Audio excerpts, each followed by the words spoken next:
Ça fait toujours peur aux clients de voir une Tesla désossée, mais moi j'ai l'habitude, mais eux ils sont là, ils tremblent et ils communiquent leur stress, c'est un délire.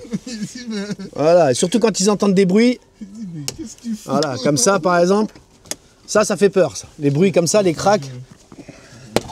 N'aie pas peur Zakaria, n'aie pas peur. Voilà, moi c'est ça. Pour récupérer les vidéos, tu vas sur le bouton du bas. Voilà, accéder, non mais pas accès limité, sinon tu vas... Non. Hop, tu vas trop vite frérot. T'as tout flingué, reviens en arrière. Voilà, t'as tout flingué. On recommence.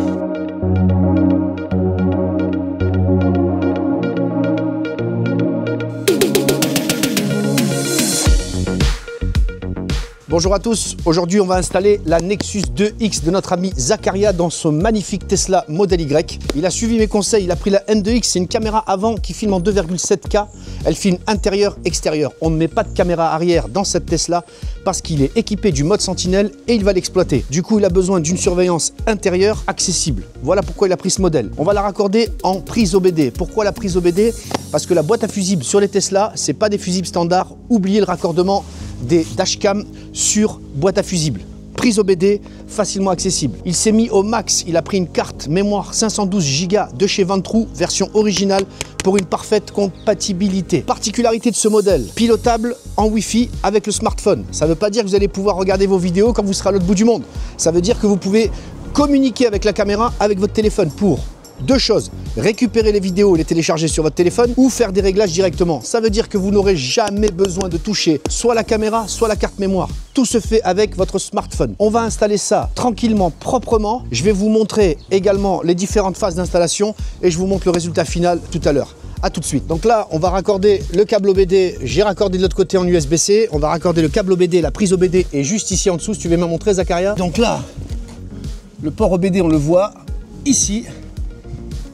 Et là c'est bon, je suis branché. La tension batterie est détectée, la caméra s'allume, je passe à la configuration. Après avoir inséré la carte mémoire, je fais la première initialisation, il formate la carte SD et là maintenant ça y est, ça filme directement, les deux caméras sont actives. Et ça commence déjà à enregistrer en fait. Dès qu'elle s'allume la caméra, elle enregistre. On va maintenant installer l'application sur le téléphone de Zakaria et positionner la caméra à un endroit qui l'arrange et qui permet justement de bien cadrer l'arrière et l'avant. Donc là, première chose à faire, et pas des moindres, il y a un airbag ici, même si c'est pas écrit. Et donc le fil ne doit pas passer devant l'airbag parce que si un jour il se déclenche, ce qu'on ne le souhaite pas, le fil, il ne faudrait pas qu'il obstrue le déclenchement de l'airbag. Donc il va falloir passer le fil derrière l'airbag au niveau du mangeron ici. Donc il faut d'abord déposer ça.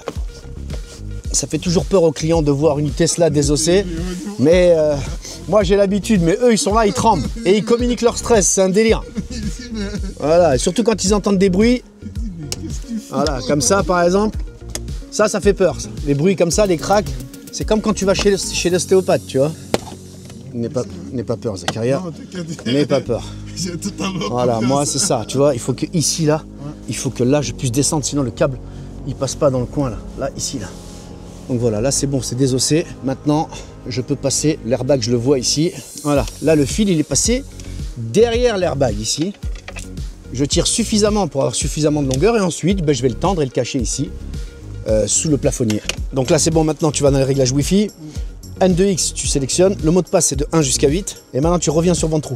Suivant, il t'explique comment te connecter, mais on vient de le faire. Sélectionne la caméra, valide, connexion réussie, voilà, c'est bon. On voit directement dans l'application, la caméra, elle est bien connectée au téléphone. Du coup, toi, Zakaria, tu vas regarder ton écran et moi, je vais positionner la caméra sur le pare-brise et comme ça, on voit ce qui te convient. Tiens, si je me mets ici au milieu, si je me mets là, tu vois, l'extérieur, il est parfait là, parce qu'on est parfaitement centré.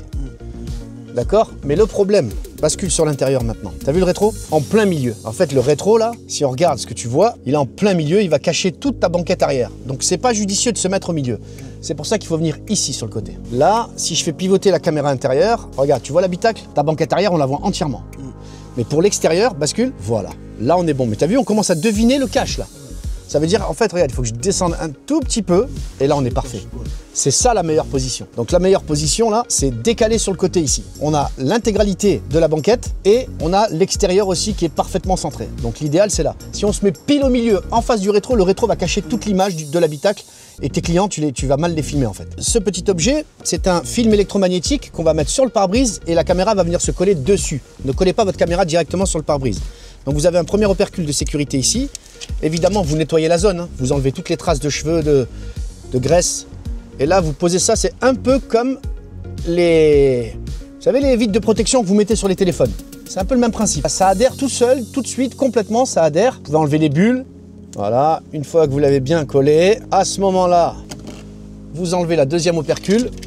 Et là, vous enlevez le double face de la cam. Hop. Et ici, je viens me repositionner. Je sais que là, j'avais le cache. Je vais basculer sur la caméra intérieure. Voilà. Et là, je vois que je suis bien. Je reviens sur la caméra extérieure. Je refais une dernière vérif avant de coller définitif. Voilà. Je vais me mettre là. Et là, vous appuyez fortement pour que le scotch, le 3M, adhère bien. Et là, ça y est, la caméra, elle est positionnée. Et on va faire passer les fils pour aller là-bas. Donc, on continue la progression. Le fil, uniquement avec l'objet en plastique. Sous le plafonnier. Et là, le fait d'avoir libéré le longeron, le montant, c'est justement pour pouvoir rentrer là derrière. Voilà. Et là, maintenant, je peux tirer là-dessus et je sais que je suis derrière l'airbag. Et ça, c'est en place. On remet le joint, le fil derrière. Si vous avez peur, et je peux comprendre, d'abîmer, et il y a un risque, hein. Vous pouvez abîmer, hein. Faut faire très attention, vous pouvez casser et ça peut coûter cher après, hein. Donc faut vraiment être habitué. Ah, t'as vu Zacharia? Ni vu ni connu. Regarde ça. Caché.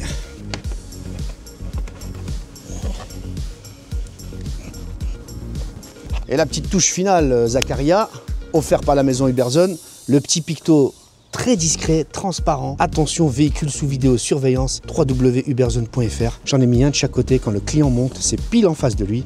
Et c'est discret, ça dénature pas la voiture. L'installation est terminée. Comme vous voyez, elle est fixée directement sur le film électrostatique. Les fils remontent directement et viennent se cacher sous le plafonnier. Vous avez 0 fil apparent. Ici, je suis derrière le montant, derrière l'airbag. Je redescends le long du joint de porte jusqu'à arriver à la prise OBD en bas et l'excédent de câble ainsi que le boîtier sont tous bien cachés et sécurisés sous les caches en plastique en dessous. Très bien, l'installation est terminée dans ce beau modèle Y. Comme vous pouvez le voir, la N2X ici. Quand je suis au volant, elle ne me gêne pas du tout. Maintenant, je vais expliquer à Zacharia comment utiliser l'application Ventrou, parce que ça fait partie aussi du service. J'installe, mais je montre aussi comment manipuler la caméra avec l'application. Donc Zacharia, connecte-toi sur la caméra. Parfait. Le Wi-Fi est actif sur la caméra. Connexion. Hop, connexion à l'appareil. Connecté. Tu vois, tu as ton aperçu. Et tu peux changer de caméra avec le bouton de droite. Pour accéder aux vidéos, le bouton du bas. Okay. Tout autorisé. Voilà, tu as 2 dossiers. Le dossier de la carte SD, pardon, et le dossier local. Le dossier de la carte SD, c'est les fichiers qui sont dans la carte mémoire. Rentre-y. Là, il va t'afficher tout ce qu'il a déjà filmé. Depuis tout à l'heure, elle filme la caméra. Plusieurs dossiers, on a déjà 40 vidéos normales. Vidéo de collision, ça c'est elle qui saura quand est-ce qu'il y a eu une collision. Va dans vidéo normale. Voilà, ça marche par 2 parce que tu as 2 angles de vue. Extérieur, intérieur, extérieur, intérieur. Pour te repérer, tu as la date et l'heure. 11 février, 15h22, d'accord ? Prends la dernière vidéo de l'intérieur, celle-là. On a bien le son. D'accord, très bien. Si tu veux récupérer cette vidéo, la flèche en bas pour télécharger. Voilà. Voulez-vous télécharger? Tu confirmes? Regarde la vitesse de copie. Là, il est en train de faire une copie de la carte SD vers la mémoire téléphonique. Maintenant, pour nous assurer qu'il a bien fait cette copie, reviens en arrière. Encore un coup. Tu vas retourner à la racine. Encore un coup. Voilà. Normalement, il a fait une copie de la carte SD vers le dossier local. Rentre dans le dossier local. Et tu vas voir que dans les vidéos normales, il y en a une. C'est celle que tu viens de copier. Rentre dans vidéo normale, dans le dossier local. Ce qu'il faut que tu saches, c'est que cette vidéo-là, maintenant, elle est protégée. Parce que tu l'as copiée. Tu l'as sortie de la carte SD. Tout ce qui reste dans la carte SD sera voué à disparaître avec le temps. Quand la carte va être pleine, la dashcam va aller chercher les plus anciennes et les effacer au fur et à mesure. Tandis que si tu fais des copies dans le dossier local, ça, c'est protégé. Par contre, ce n'est pas encore exploitable. Rentre dedans. Et là, tu vas devoir synchroniser. Tu vois le bouton? Clique sur synchroniser. Voilà. Là, tu viens de synchroniser avec la galerie photo du téléphone. Et là, tu vas pouvoir partager sur WhatsApp, par mail, etc. Elle est bien dans la galerie photo du téléphone. Et là, maintenant, tu as les boutons de partage. Chose que tu n'aurais pas pu faire depuis l'application Ventrou. Maintenant, ce qu'il faut que tu saches, c'est que cette vidéo, elle prend 2 fois de la place. Elle prend de la place dans l'application Ventrou et dans la galerie photo. Ça peut vite remplir ta mémoire téléphonique. Donc, il faut que tu supprimes depuis dossier local de Ventrou. Retourne dans le dossier local. Tu étais déjà, non? Tu y es déjà? Tu as juste à la corbeille, tu supprimes avec la poubelle. Supprimer le fichier. Voilà. Autoriser. Voilà. Donc tu l'as pas supprimé de la carte SD, tu l'as supprimé du dossier local. Mais tu l'as déjà transféré sur le téléphone dans la galerie photo. Reviens en arrière. Juste une chose, retourne dans la carte SD. Là, ce qu'il faut que tu vois, c'est que le dossier vidéo de collision, il n'y a rien pour le moment dedans. Mais il risque de se remplir avec le temps. Parce que des fois, la moindre secousse un dos d'âne, il se peut qu'elle détecte c'est une collision. Et ce qu'il faut que tu saches, c'est que le vidéo des collisions, là, ça s'efface jamais, ça aussi. Donc ça va remplir ta carte mémoire. Donc il va falloir de temps en temps venir faire le ménage ici. Voilà, et supprimer. Parce que là, tu es dans le vidéo collision de la carte SD. D'accord? Donc fais très attention à ça. Ok? Ça, c'est pour le traitement des vidéos. Reviens en arrière, on va aller faire quelques réglages. La petite roue dentée en haut à droite pour faire les réglages. Voilà. Là, on accède aux paramètres de la caméra. Tu as remarqué qu'on n'a pas touché la caméra depuis tout à l'heure? Non, on n'a pas touché. Ni la carte mémoire, ni les boutons qui sont là. On peut faire tout ça depuis les boutons qui sont là, hein, ce qu'on va faire maintenant. Mais c'est tellement plus compliqué, c'est tellement plus simple de le faire depuis le smartphone. Première chose, enregistrement en boucle. Tu as vu, il y a marqué 1 minute. Vas-y, remplace par 3 minutes. 1 minute, c'est trop court. Ça va faire trop de fichiers à manipuler. Reviens en arrière. Deuxième chose que tu peux faire, descends, tu vois, plaque d'immatriculation? Tu peux rajouter ta plaque. Et ça, je te conseille de le faire parce que la plaque d'immatriculation, elle va venir s'incruster dans les vidéos en même temps que la date, l'heure et la localisation GPS. Ça fera donc une preuve supplémentaire que cette vidéo a été filmée dans cette voiture. Un réglage très important. Descends tout en bas, tu vas voir LCD s'éteint auto. Voilà, il est désactivé. On va mettre 30 secondes. Et je vais t'expliquer pourquoi. Tout simplement pour éviter que l'écran reste tout le temps allumé. Et ça n'a que des avantages. Je vais t'en citer quelques-uns. Le premier, quand il fait nuit, tu n'as pas une source de lumière qui te perturbe. Quand tu es avec un client, il n'a pas à voir que c'est filmé. Exactement. Deuxième chose, quand tu quittes le véhicule et que tu es en mode parking, ça consommera moins puisque l'écran s'éteint. Et même si quelqu'un passe à l'extérieur, il ne la verra pas. Surtout en pleine nuit, c'est une source de lumière. Donc il n'y a que des avantages à demander à ce que l'écran s'éteigne au bout de 30 secondes. Et d'ailleurs, je ne sais pas si tu regardes, il s'est éteint. Par contre, qu'est-ce qu'on conserve ici sur la gauche? Le petit témoin vert. Ça, c'est le petit indice qui te montre que la caméra est en train de fonctionner. Donc, pas de panique. Même si l'écran est noir, la caméra, tu sais qu'elle enregistre juste avec ce témoin lumineux vert. Et même ce témoin lumineux, regarde ici, sur les réglages, reviens en haut, indicateur d'enregistrement. Tu peux, vas-y. Et là, il n'y a plus rien, c'est blackout total. Mais là, par contre, toi, tu vas te taper des crises de parano. Souvent. Tu vas te dire, est-ce qu'elle marche, elle marche pas, etc. Et tu vas être obligé constamment d'appuyer sur les boutons pour t'assurer qu'elle est en route. Donc moi, je suis toi, je laisse l'indicateur d'enregistrement actif. Ça, c'est pour les réglages les plus importants. Je pense qu'on a fait le tour du sujet. Moi, je t'ai montré comment récupérer les vidéos, les réglages les plus importants. La caméra est bien positionnée, les fils sont cachés. Mission accomplie. Mission accomplie. Ok, voilà. Donc si vous voulez la même chose que Zakaria, une explication complète de l'application, l'installation, sans compter tous les conseils que tu as reçus avant. C'est ça. Non. Parce que le service n'a pas commencé quand tu es arrivé là pour l'installer. J'ai reçu un conseil pendant 1 an. Tu as surtout commencé par m'envoyer des questions, je t'ai envoyé les liens sur WhatsApp, on a passé du temps ensemble. Donc c'est vraiment un service de A à Z. Toi, qu'est-ce que tu as pensé de tout ça au final? Non, franchement, je suis satisfait. Ok, très bien. T'es venu d'où d'ailleurs? Rony-sous-Bois. Rony-sous-Bois. Ouais, t'as fait le déplacement, mais pourquoi? Parce que t'as pas trouvé quelqu'un qui peut te faire ça là-bas? Non, j'ai pas cherché à trouver quelqu'un. À qui mourir. Magnifique. Merci beaucoup Zakaria, merci beaucoup.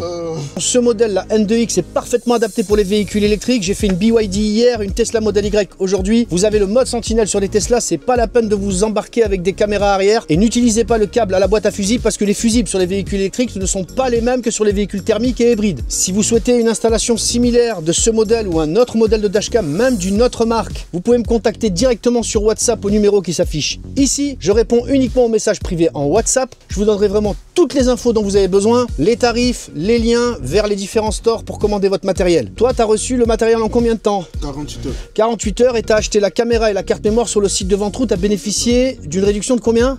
23%. 23%, c'était 20, c'est passé à 23%. Voilà. À bientôt les amis.